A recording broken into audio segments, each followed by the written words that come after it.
எல்லாருக்கும் வணக்கம். இன்னைக்கு சனிக்கிழமை 4ஆம் தேதி ஏப்ரல் மாதம். இது ஒரு இரண்டாவது டாபிக். மொத்தமாக ஒரு 40 நிமிஷம் பேசுறதுக்கு பல 10 நிமிஷமாக ஒரு 4 டாபிக் பேசலாங்கிறதுனால இதோடைய தலைப்பு என்னன்னா, தமிழகத்தில் பாஜக கரையேறுமா கரையேறுமாங்கிறது தான்.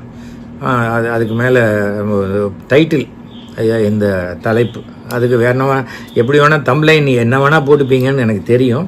இருந்தாலும் இதில் நேற்று வரைக்கும் பெரிய அப்படியே உலகமே ஈரான் யுத்தத்துக்கு சமமாக அண்ணாமலைக்கு சீட்டு கொடுத்துருவாங்களா மாட்டாங்களா, அண்ணாமலை ஏற்றுப்பாரா மாட்டாரா, மோடியே வராரு, மோடி அண்ணாமலையை தோளில் உட்காத்தி வச்சுப்பாரா, பக்கத்தில் உட்காத்தி வச்சுப்பாரா, ஃப்ரண்ட்டில் அப்படியே நிற்க வச்சுப்பாரா, இந்த அளவுக்கெல்லாம் அண்ணாமலையுடைய ரசிக குஞ்சுகள் அப்படியே பதறி அடித்து கொண்டு வந்தது ரொம்ப வேடிக்கையாக இருந்து, அண்ணாமலைக்கு என்னமோ கொடுத்துருப்போம். அந்த 27 பேரையும் நகர்த்திட்டு 27 சீட்டுமே அண்ணாமலை நிற்கட்டும் அப்படிங்கிற அளவுக்கு பிஎஸ் கோயில் சொல்லிடுவார் அப்படிங்கிற மாதிரியெல்லாம் காமெடியாலாம் ரொம்ப அதை சீரியஸாக பேசிக்கிட்டெல்லாம் இருந்தாங்க.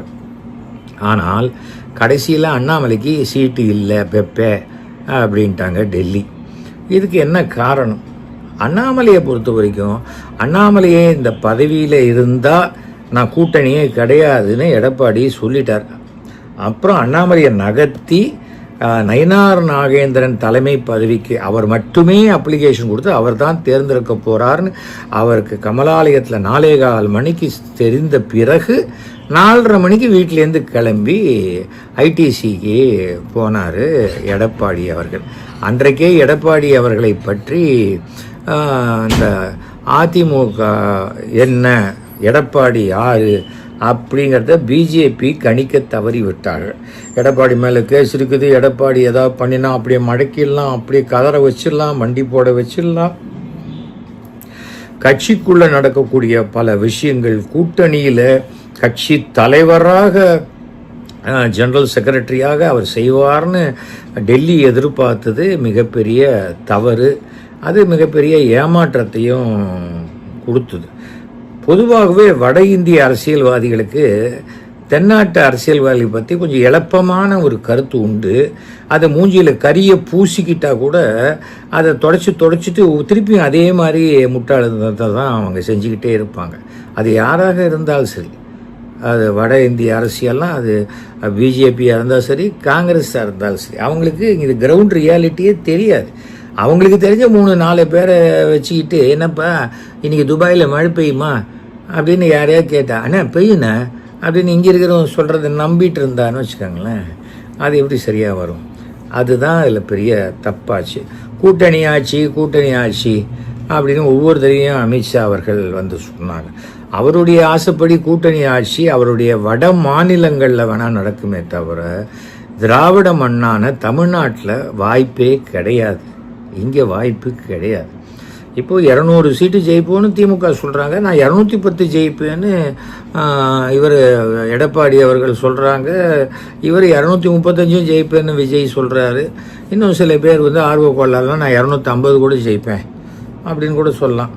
அது மாதிரி சொல்கிறதுக்கு வாய் தானேங்க, அதெல்லாம் ஒன்றும் இல்லை. எனக்கு தெரிந்த வரைக்கும் இதில் கண்டிப்பாக 170 இடங்களுக்கு மேல் திமுக கூட்டணி பெற்று ஃபுல் மெஜாரிட்டியோட திமுக தான் 7வது முறையாக ஆட்சி அமைக்கும். 2வது முறையாக என்னுடைய அருமை நண்பர் ஸ்டாலின் முதலமைச்சராக அமர்வார். இதை விட்டுருங்க.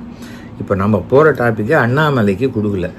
ஏனென்றால் அண்ணாமலை என்று ஆரம்பத்திலிருந்து அந்த அதிமுக கூட்டணி இருந்தால் நான் ராஜினாமா பண்ணிடுவேன், அதிமுக கூட்டணி வரவே கூடாதுட்டு அந்த கூட்டணியை முறித்து கைகாலெல்லாம் உடைச்சி அந்த கூட்டணியை இல்லாத பண்ணிட்டு ஜெயலலிதா அவர்களை பற்றியெல்லாம் தப்பாக பேசி பண்ணியிருக்காரு. இன்றைக்கி எடப்பாடி இந்த கூட்டணிக்கு தலைமை தேற்று ஒத்துக்கிட்டால் கூட எடப்பாடியினுடைய கீழே இருக்கக்கூடிய தொண்டர்கள் யாருமே பிஜேபிக்கு தன்னுடைய ஓட்டை டிரான்ஸ்ஃபர் பண்ண மாட்டாங்க.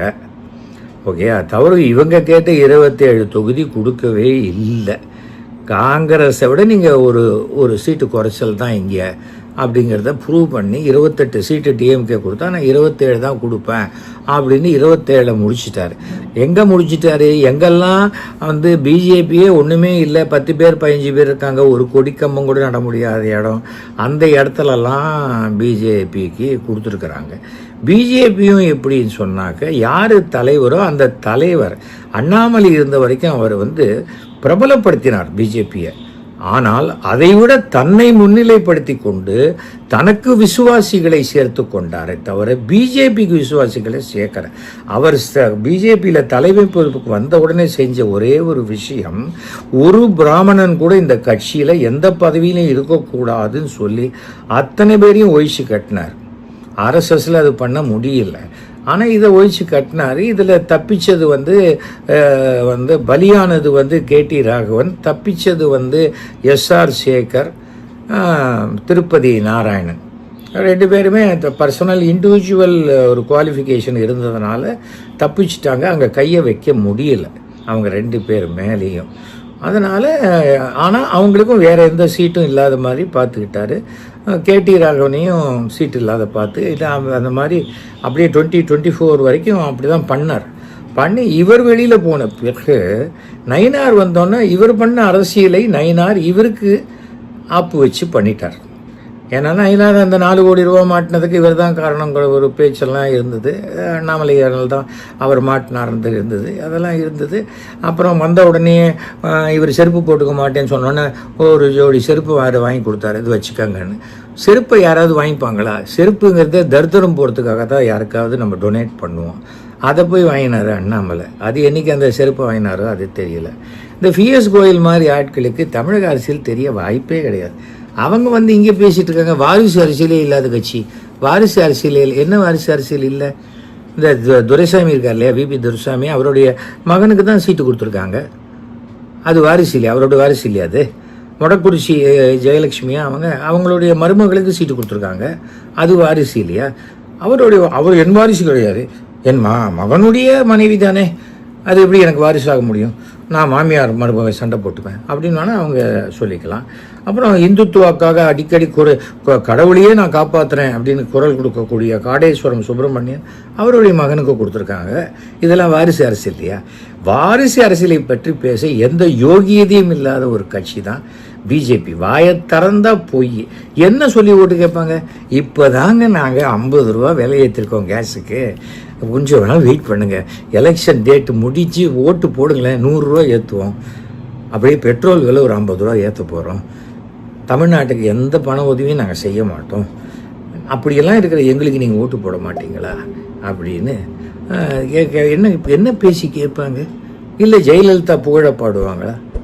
ஜெயலலிதா அவள் குற்றவாளின்னு சொன்னாங்க, தண்டிக்கப்பட்டவன், இப்படியெல்லாம் பேசின அண்ணாமலை பேச்செல்லாம் நாங்கள் இன்றைக்கி அச்சை போட்டு அழிச்சிடுறோம் அப்படின்னு சொல்லுவாங்களா? என்ன சொல்லுவாங்க? யோசிச்சு பாருங்க. ஆனால் ஒன்று, எடப்பாடி பழனிசாமி அவர்களை பொறுத்த வரைக்கும் அவர் எனக்கு நெருங்கின நண்பர்கள்லாம் கிடையாது. ஆனால் அரசியலில் வச்சு செய்யறது இல்லை, அதை வச்சு செஞ்சிட்டாரு பிஜேபியை. நல்ல சிறப்பாக செஞ்சிட்டாரு. போன தடவையாவது 4 சீட்டு ஜெயித்தாங்க. இந்த தடவை 1 சீட்டு அல்லது 2 சீட்டு வந்தால் அது மிகப்பெரிய ஆச்சரியமான விஷயமாக பார்க்கப்படும். நான் 11% ஓட்டு கொண்டு வந்தேன். அந்த சினிமாவில் சொல்லுவாங்க 6000 7000, அது மாதிரி 11% ஓட்டு கொண்டு வந்துட்டு ஆட்சி அமைச்சிட முடியுமா? என்ன பைத்தியக்காரத்தனமாக இருக்கு. அதனால் இதெல்லாம் புரியாமல் பேசிக்கிட்டு 7வது முறையாக திமுக ஆட்சி அமைக்கப் போகிறது. அதே மயிலாப்பூரில் ஒரு பிராமணர்கள் கூட ஒரு சீட்டு கூட கொடுக்காம பிராமணர்களே இந்த கட்சியில் இருக்கக்கூடாதுன்னு பண்ணின அண்ணாமலை சார்பாக கவர்னர் பதவியில் இருந்தவர் இன்றைக்கி எம்எல்ஏ போஸ்ட்டுக்கு நிற்கக்கூடிய தமிழிசை சவுந்தரராஜன் 7வது முறையாக நிச்சயமாக தோற்பார். மிகப்பெரிய டெபாசிட் போகுமா இல்லையாங்கிறது அது கொஞ்சம் தெரியல, அது எனக்கு சந்தேகமாக இருக்குது.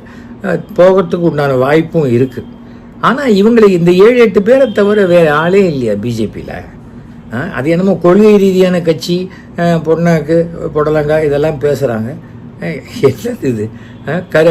இந்த நம்ம தஞ்சாவூரில் ஐ திங்க் கருப்பு முருகானந்தம் அவர் 4 தடவை கொடுத்தாரு, 4 தடவையும் தோற்று போயிட்டார். இளைய கணேசன் இருந்த வரைக்கும் கடைசி வரைக்கும் ஒரு தேர்தலில் ஜெயிக்கவே இல்லை. ஜெயிச்சது வந்து எச் ராஜா மட்டும் ஒரு தேர்தலில் ஜெயிச்சு எம்எல்ஏ வாங்கினார். நிஜமாக கவுன்சிலர் கூட ஜெயிக்கிறதுக்கு எந்த அருகதையும் இல்லாதவங்க எல்லாரையும் எம்எல்ஏ சீட்டு கொடுத்து, அது என்னன்னா அவனுக்கு ஹிந்தி பேச தெரியும், எனக்கு டெல்லியில் லாபி இருக்குது அப்படின்னா ஜெயிக்க முடியுமா? ஒன்றும் ஜெயிக்கவே முடியாது. அதனால் இந்த தடவை வந்து ஃபுல் இதில் 160 சீட்டுக்கு மேலே ஏடிஎம்கேன்னு நிற்கிறதுனால எடப்பாடி அவர்களுக்கு வந்து நிச்சயமான ஒரு இது, அவர் வந்து சிஎம் ஆகணும்னு அவர் நினைக்கிறாரு. ஆனால் அவர் வந்து எதிர்க்கட்சி தலைவர் என்பது உறுதி செய்யப்பட்ட ஒரு விஷயம். அங்கே கூட யாருக்கும் இடம் கிடையாது. பாசக அவங்களுக்கெல்லாம் ஒன்றும் கிடையாது. ஆமாம், ஏன்னா இவங்க கடவுளையே காப்பாற்றுறேன்னு சொல்கிறவங்க, கடவுளை கூட பெரிய ஆளுங்க இல்லை, அவங்களுக்கு இதுக்கு அசம்பிளியில் சீட்டு, அவங்க ஏதாவது கோவிலில் போய் உட்காந்து பச்சாங்க பண்ணிட்டோம். அதுதான் சரியாக வரும். இதுதான் நடக்க போகுது. அதனால் அண்ணாமலை வந்து நான் பூத் ஏஜென்ட்டாக போகிறேன்னு சொல்கிறாரு. நெக்ஸ்ட் டைம் நான் நோட்டீஸ் கொடுக்க போகிறேன்னு சொல்லலாம், என்ன வேணால் சொல்லலாம். ஆனால் இந்த தேர்தல் முடிந்தவுடன் அண்ணாமலை தன்னுடைய பெயரில் சொந்தமாக ஒரு கட்சி ஆரம்பிப்பார் என்பது என்னுடைய ஒரு எண்ணம். ஏன்னா சேர்த்து வச்ச பணம்லாம் இருக்குல்ல, அது செலவழியணும். சேர்த்து வச்ச பணமே இத்தனை கோடி ரூபாய் எதுக்கு சேர்த்து? எல்லாரையும் ஊழல்னு சொன்னார். எத்தனை ஃபைல்ஸ், அத்தனை ஃபைல்ஸ் கொண்டு வந்தார், ஒரு ஃபைல்ஸையும் ப்ரூவ் பண்ணலை. அப்படிப்பட்ட அவருக்கு என்னன்னா, தன் பேட்ச்மேட்டாக இருக்கக்கூடிய தமிழகத்தில் இருக்கக்கூடிய சில அதிகாரிகள்கிட்டேருந்து தகவல்களை தெரிந்து கொண்டு உளவுகளை பார்த்தவர், அவ்வளவுதான். தமிழக அரசும் அன்றைக்கி கொஞ்சம் புட்சாலியாக தனமாக அண்ணாமலையோட பேட்ச்மேட்ஸ்லாம் யாருன்னு தெரிஞ்சுக்கிட்டு அதை சரியாக களை எடுத்திருந்தாக்கா அண்ணாமலைக்கு இந்த எந்த தகவலும் இந்த மாதிரி கிடைச்சிருக்காது. தமிழ்நாட்டிலேயே நான் தான் இழிச்சவாயன்னு இன்றைக்கி அண்ணாமலையே சொல்லிக்கிற அளவுக்கு பிஜேபி இருக்கிறது. அண்ணாமலையினால் பிஜேபி கிடையாது. எந்த ஒரு நிறுவனமும் ஒரு தனிப்பட்ட நபரால் வரவே வராதுங்கிறது. நோ ஒன் இஸ் இன்டிஸ்பென்சிபிள்னு நான் பிறந்து இந்த 75 வருஷத்து ஆச்சு. அதில் என்னுடைய 3 வயசுலேயே எங்கள் அப்பா எனக்கு சொல்லிக் கொடுத்தது. அது இன்னும் அண்ணாமலையோட அப்பா சொல்லிக் கொடுக்கல போல இருக்குது. பாவம், அவங்க அப்பா உடம்பு வேற பார்த்துக்கணும் அவர். அதனால் வீட்டுக்கிட்டே இருக்கிற பூத்தில் ஏதாவது அவர் ஒர்க் பண்ணாக்க அவருக்கு ஏதோ பொழுது போகும். ஓகேயா? யாராவது என்னுடைய கருத்துக்களுக்கு நல்லா இருக்குன்னு நினச்சி சொல்லணுன்னா 9841023545 பண்ணுங்கள், பேசுவோம். நன்றி, வணக்கம்.